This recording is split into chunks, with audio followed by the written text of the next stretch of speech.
Hey guys, I just wanted to jump in real fast and kind of give you a video to the follow-up to the questions that I asked you guys last week on what your biggest hurdles are to helping people each month.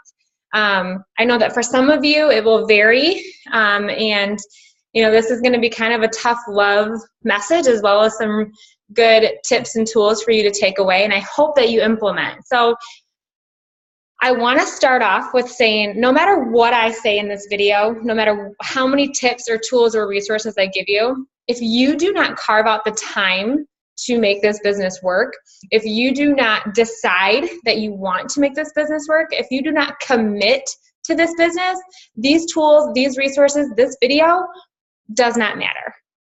Because I can throw the same tools at you as I can as the next person, and you both are going to do something completely different because one of you has committed. One of you has decided that you're going to do this business.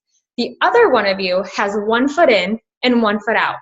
And when you have 1 foot in and 1 foot out, it's really, really easy to come up with an excuse. It's really easy to give yourself an out. It's really easy to, not be affected by failure because you're not putting in the effort. So, I just want to preface with that if you're here, if you're listening to this video and you're serious on overcoming these objections and overcoming these hurdles that are hindering you, then I really encourage you to implement.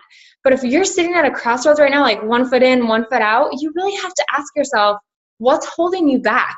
Because no matter what I tell you, no matter what I explain and how I explain this, if you already have 1 foot in and 1 foot out and you're kind of just waiting to see what happens, it's not going to matter. You're not going to make the time. You're not going to use the scripts. You're not going to, branch out of your comfort zone. You have to make that decision that says, I want to make this business work. I want to help 3 people. I want to help myself. I want to help my family. And this is what I have to do that. And you're going to implement this. So I'm going to start off. The first thing that you guys said that you struggle with is cost. And this is a huge one. And no matter if you're 5-star, 10-star, 15-star, or you're a brand new coach, this is something that everyone struggles with because it's an easy objection. People can say they can't afford it. And, you're not going to pry into someone's finances too much because you want to be respectful and you want to gain their trust and not come off as pushy and salesy. But you can give them more options. You can give them alternatives. You can give them best case scenario. You can explain the challenge pack as the best value. When you're talking about your challenge groups, and let's say you put a post up and someone's interested, do you just send them all the information right away and the cost and the detail and all that stuff? Or are you asking questions? Are you asking, what have you tried in the past? What are you looking for? What kind of workouts do you enjoy? What's your schedule like? What's your lifestyle like? Do you have children? Because then you're learning about those hurdles. You're learning about those objections, those obstacles that they could encounter. And when you respond back with the description of the challenge group, the description of the program, and the description of Shakeology, you get to mention, it's going to come with 30-minute workouts, which will be perfect for you to do on your way out, before you leave for work in the morning, or it'll be perfect for you to squeeze these in during nap time, or it'll be perfect for you to do before you have to bring the kids to school. The meal plan is simple. It's effective. I lay it all out there for you. I take away the guesswork. It's containers that you can measure in and eat out of. It's meal plans that will, go for your whole family. And can work for the whole family. Shakeology has been a huge thing because as a busy mom, you probably skip meals or your energy is probably lacking. And the Shakeology is going to help with both of those, like I've seen it do in my life. So before you're even giving them cost, you're providing the value of the program, the value of Shakeology, the value of the workouts, and how it's going to help them. And then I say, does this sound like something that would be interesting to you? Does this sound like something that you would want to do? And they say, yes. What are the details? How do I get enrolled? Perfect. Let me explain everything that's packaged with the kit and I tell you the cost as well. Now, here's where you could do 2 options. You kind of get a feel for the person and their commitment level and what they're ready. When someone responds back, you just kind of get this feeling like this person's going to go with the challenge pack or this person's going to give me an objection. So based on that, when you do this long enough, you can give what I've called my 2 option script. And I shared that with you guys in the Team PS Coaches page. But basically I say, okay, awesome. We have 2 options. Option 1, and I list the challenge pack. I list everything that's included. And I say this bundle is bundled together for a sale price of $140 this month. You know, it's a really great value. Shakeology alone is usually $130. This also gives you access to my group, 3 weeks of meal plans. It gives you access to my daily tips and motivation, and it gets them plugged into that group. The second option is the base kit, and I explain what the base kit is, and I say this price is $59.85. You also get 1 week of meal plans, 1 week of shopping list, and you and I will set a schedule on how we check in. Which option better fits you and better fits your goals? I don't say budget. I don't ask them what better fits their budget, because the budget obviously would be the lesser one, but what fits your goals? What fits what you're working towards? And they might say, I would love option 1, but I can't afford it right now. Okay, I totally understand. Why don't we get you started with option 2 then, and at least get you started focusing on your workouts and nutrition, and then we can work towards incorporating Shakeology into your nutrition when time is right. Giving them another outlet. And what if they say, no, I don't have $60? Okay, I totally understand that. I have a free group coming up. What about a Shakeology group that I have going on? It's $35. You can try Shakeology for seven days. If they, if the objection is Shakeology, no, that's a lot of money, you can say, that's a lot of money to spend on Shakeology if I don't know I like it. Okay, well, we have the option. If you would like to try Shakeology for 7 days for $35 and you try a ton of flavors, then I can send you recipes and check in with you on how to use it and how to incorporate it into your day. So it's really asking them questions and giving them a solution to that question, to that objection, and not just saying, okay, I get it. Because cost is always going to be there. Cost is always going to be an objection. And, it's $140, $160 isn't free flowing for everybody. But give them the option. Give them something else that can help them. Build that relationship. Build that trust. Build your business by doing that. You're here to help them, and you're going to be able to help people on different levels. So cost, to me, is just trying to figure out what can I do for them right now? How can I help them right now? And don't feel defeated. Don't feel defeated if, they were interested in a challenge group, but maybe they're starting in a free group. That's okay. They might buy a challenge pack in a year. They might be in a different place. Maybe they're interested in coaching, but inviting them to the free group allows you to build and nurture that relationship, which is so key.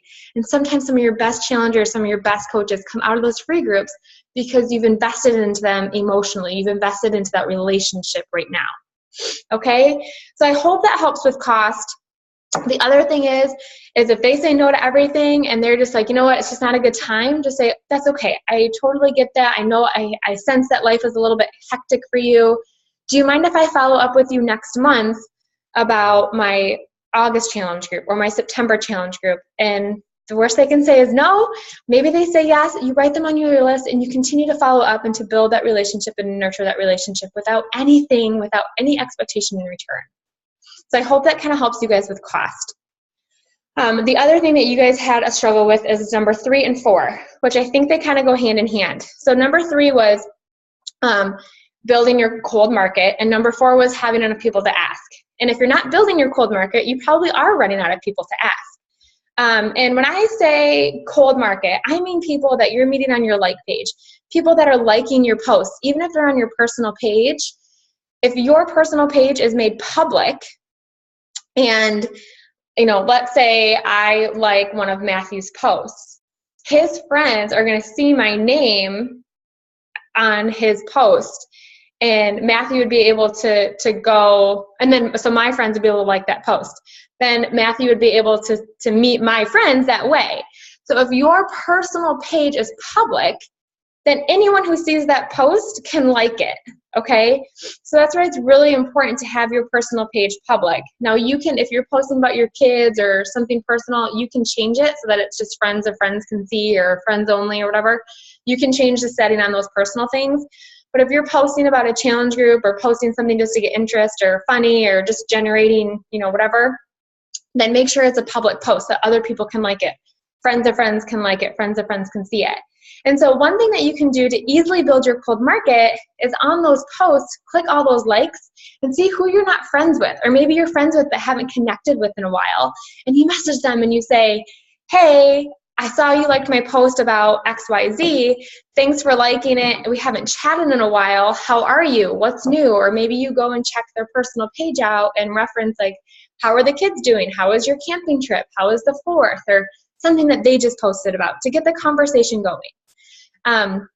The other way to do that is if you're not friends with them, you can say, hey, I saw you liked my post on XYZ. You know, thanks for the support, or ask them a question about it, what they thought, like depending on what the post was, and then say, how do you know, and I'm sure you guys have a mutual friend, and, you know, ask how do they know Susie Q, and explain how you know Susie Q. And it just gets that conversation going. It gets you in their mind that you're a person, that you're responding, that you're active on your page. You're not just posting and running, you're active on your page. So that's one super simple way to build your cold market. I will share with you guys a call that I did for another coach on how to build your cold market. And, you know, this is one of those things that I can tell you what to do, but until you implement it, until you do that and kind of break out of your comfort zone, it's not going to do much for you. You have to take that tip, you have to take those tips and implement them into action. One thing that I know that you guys are probably scary, or that, you know, scares you, is getting out of your comfort zone with that and what people are going to say and what people are going to think. And people are going to think what they're going to think. You can't really change their way of thinking. But you can put yourself out there and you can inspire someone each time you do a post, each time you just say thank you to someone, each time you just say hello or hi or how are you. You could be changing their day. You could be holding their next opportunity in your hands. So, you know, Daring Greatly by Brené Brown or Brené Brown, I don't know how to say it, but that's a great book that I know Alyssa has seen success with, and just kind of coming out of her comfort zone. Crash the Chatterbox by Stephen Furtick is another one. If you're afraid of what people are going to say, or afraid of what people will think, or anything like that, that's another one to kind of shut those people's mouths off in your head and listen to your voice and listen to God's voice of where He's calling you and leading you and what He wants you to share. So the more you can build and you know, go into your cold market, and it might mean that you start posting simply on your like page and breaking away from your personal page and investing some time and some money into your like page initially, so that you have those people to connect with. You can build your niche market. You know, when your warm market, when your friends start to kind of dwindle down, ask for referrals. That's another great way. You use your warm market, but you can build your cold market at the same time, and ask for referrals from the people that are in your challenge groups right now. Give them a little gift, give them some incentive or something like that if you have something lying around. But really building into your cold market is going to allow you to have more people to ask. And when I say ask, you guys, I hope you know this, but I'm not a huge cold invite person. I'm not just messaging 10 people and saying, hey, do you want to join a challenge group? All of my stuff comes from follow-ups. It comes from a challenge group post. And so, you know, we're on the 12th. My next challenge group is going to start the 8th, God willing, with this baby. But I'm going to start at the end of probably Thursday, following up with everybody who was interested in the challenge group that started on Monday and that didn't join. I'm going to start following up with them. Hey, how are you? How are you doing? And get those invites going again towards the end of next week, so that they're either ready to order at the end of July or they're ready to order at the beginning of August. But going back to those people that said no before, and re-inviting them and re-engaging in them, but giving yourself enough time to find people to talk to. Don't just think you're going to post one time and have 10 people and they're all going to say yes. You might have to start posting right now for your August group. And with each post, you might get 2 or 3 conversations. But at the end of the month, if you're posting twice a week, that's 6 posts, that's 12 to 15 people. You really raise your chances of having someone say, like, yes, I'm ready to go. Plus you're following up, plus you're asking for referrals.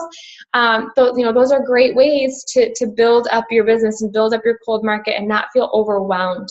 So I'm going to post that YouTube video below in the comment section of here. And for your cold market, I really encourage you to go back and listen to that and figure out which way 1 or 2 ways that you can implement right away to help build your cold market. And really focus on, you're going to have to get out of your comfort zone. It's not going to be easy. It's not easy to post my big old belly every time, but it lets people in on my life a little bit. It lets them into me. It lets them see me be vulnerable. It helps them relate to me, especially if they're pregnant right now, and just kind of connect with me on that emotional level of my mental space right now. So it might be uncomfortable, but it takes uncomfortable to see some success and to build those relationships and to let people in. And number 6 that you guys had struggled with was setting business hours. And again, I can tell you till I'm blue in the face, just set your business hours. Figure out when it's going to work for you. But if you don't commit to those business hours, you're not going to do it. So the first thing you have to decide is, are you committed to this business? Are you going to commit to those business hours? When I was first starting out, my business hours were kind of all over the place because my schedule was all over the place. As our schedule kind of died down and got into more routine, then my business hours went to nap time, and the kids were on afternoon nap time. And I did my morning nap time was my workout and shower and house stuff. And then when they went down for their second nap, it was business, nap time hustle. It was business, it was calls, it was whatever. And then when they went down for nap, I did that. So your business hours are going to come with a little bit of sacrifice. Maybe you don't get to shower that day. Maybe your house isn't perfectly cleaned up. Maybe, you have to skip the Bachelorette at night. Maybe you have to, look at your husband and say, hey, I'm going to take a half an hour, 45 minutes and focus on my business. And then, let's watch a movie or let's talk or let's do this. I still have to do that with Matt sometimes. And I had to do it Sunday. I was so tired, and we had a family day, and the kids finally went down, and I looked at him and I said, I know that I don't typically work Sundays, but there are some things that I have to get done today. So I'm just going to take 40 minutes and quick get this done. Communicating that with your spouse is huge, so that he realizes that this is important to you, this is something you want to do, and this is something that means something to you. He's going to be a lot more supportive than if you just run off into your room and you're sending a message versus just looking at them and saying, hey, this is what I committed to this week. I committed to 4 or 5 days of working my business for 40 to 60 minutes at a time. Can you give me that? Can you respect that? Can you help me with that? And I think that sometimes we don't commit to those business hours because we're afraid we're letting our husbands down or our kids down. And that's totally understandable. It's totally valid. But that's where that communication of what you want out of this business and what you see for this business doing for you and for your family needs to come out. It needs to be said, and he needs to be on that same page with you. I know that when I include Matthew into my business and when I tell him what I'm reaching for and when I'm telling him what I'm working for, he's a lot more supportive of me when I sit down at the computer at night when the kids go down, or on a Sunday when I bust out my computer during nap time. It's going to take a little sacrifice. Success doesn't come without it, but I promise it's going to pay off. It's going to pay off big time. So what I want you to do for business hours is I want you to find 4 to 5 days out of the week, depending on your schedule. And I want you to find 1 hour chunk of time, whether that's 2 30 minutes or it's 1 full hour. A lot of people wake up earlier in the morning. Nap time, hustle time. So when the kids go down, you work. Non-negotiable. The house can wait. The shower can wait. Get your hour in. After the hour, whatever is going to happen can happen. And then at nighttime, if nighttime works for you, once the kids are down, you have your list, you know what you need to do, you sit down, you bust it out, and you can close the computer. Some of you might work better with the weekend blitz. I have the Busy Woman Blitz guide that Aaron Young referenced to us when we did a rank training a couple months ago. And I did a video on that with a quick little image. And so for those of you who work full time and it's busy at home during the week and you can maybe only work 2 or 3 days during the week, then maybe Saturday and Sunday you work an hour and a half. And you bust that out in the morning, you bust that out during nap time, you bust that out at night, and you get those messages out. Maybe you only add to your network on the weekend and you add 30 people and you send 30 messages on Saturday, and maybe you don't have time to do that the rest of the day, the rest of the week. So I'm going to share that link with you below as well. And I really want you to figure out what jives for you, what works for you. For me, I like to do 6 days a week.